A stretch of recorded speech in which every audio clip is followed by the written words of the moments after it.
Victoria reunites with her family. In the tack house, Victoria tells her daughter that Victor has texted and wants them all to meet at the main house. Claire wants to meet with Kyle first. Her mother thinks she should see the family first, but Claire doesn't see what difference a few hours could make. Victoria is sure that Victor will be displeased by this. It's times like these that he thinks they need each other the most. Claire thinks that if he cares about family, he will understand she needs to see Kyle. She doesn't care what Victoria tells Victor, she's not changing her mind. Is Victor's vendetta finished? Kyle, Jack, and Diane are relieved to be back in the Abbott manse. Diane and Kyle can hardly wait to see Harrison. He reminds her that his little footsteps may not be as quiet as she remembers. Diane hates that her long-awaited honeymoon was derailed, but Jack promises her it can be rescheduled. Diane still can't make sense of what the point of all of this was. Her husband points out that Kane never truly revealed his hand. That means none of them should get too comfortable. Kyle wishes they could have a day without talking about Kane and the trip from hell. They think of how devastated Amy and Chance's families must be. Diane suggests they go to society for breakfast. Kyle needs to bow out to see Claire. He hates that he wasn't there for her. After Kyle leaves, Diane tells Jack she doubts Claire will be happy to find out what happened between Kyle and Audra, not to mention Victor's role in it. That's sure to put a damper on the reunion.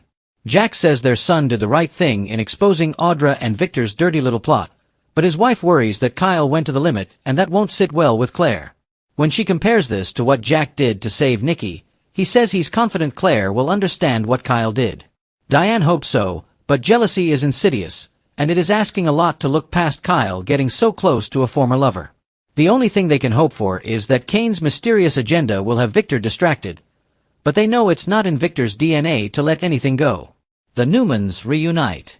Nick, his parents, and Sharon arrive at the new ranch, happy to be away from the maze. Nick feels almost totally healthy, but notices Sharon has been quiet. She admits she can't stop thinking about Chance. He was special and so kind and patient with her. Nick says Summer and Abby were gutted by news of his death. Victor thanks the pair for coming with them from the airport. He's already texted the rest of the family to come over. Nikki is surprised that he thinks the threat from Kane is that imminent. Nick agrees that it is.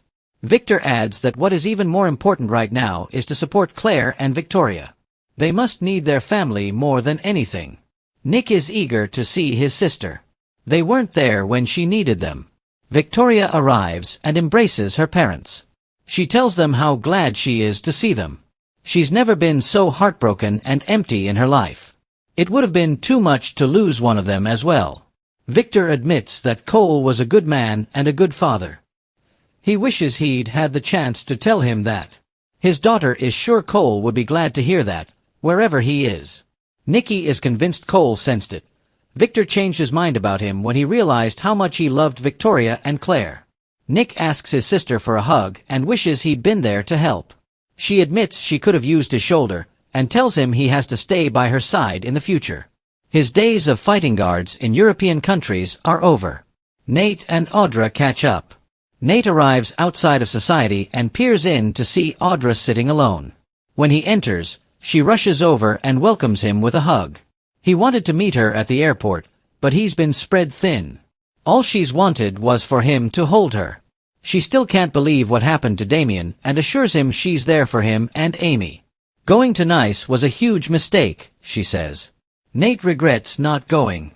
It makes him sick that he wasn't there with his brother in his last days. He can't believe Damien is gone just as they were building a real relationship.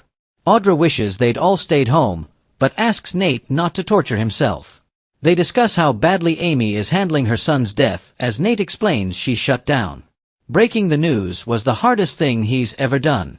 At first, it was denial, then fury, and now she's withdrawn.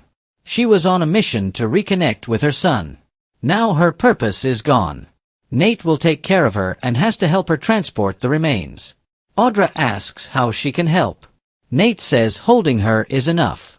He's already taken care of all the arrangements for his brother since Amy couldn't face them. Nate explains that he had the office for his brother at Winters all set up and even lined up a perfect project for him to spearhead. He almost got them Bears season tickets, but put it off so they could select tickets together. Nate was really looking forward to getting to know his brother. Now, he's gone. Jack and Diane walk into society and immediately spot Nate and Audra. She complains that they can't seem to avoid that woman. Jack thinks they should at least pay condolences to Nate. She wonders if he knows what his so-called girlfriend has been up to. Jack reminds her he's in mourning, so she agrees to hold her tongue. They walk over to the table and tell Nate how sorry they are about what happened to his brother. Audra says it was a shocking and bizarre trip from beginning to end. Nodding, Diane says it was full of disturbing surprises. Audra glares at her.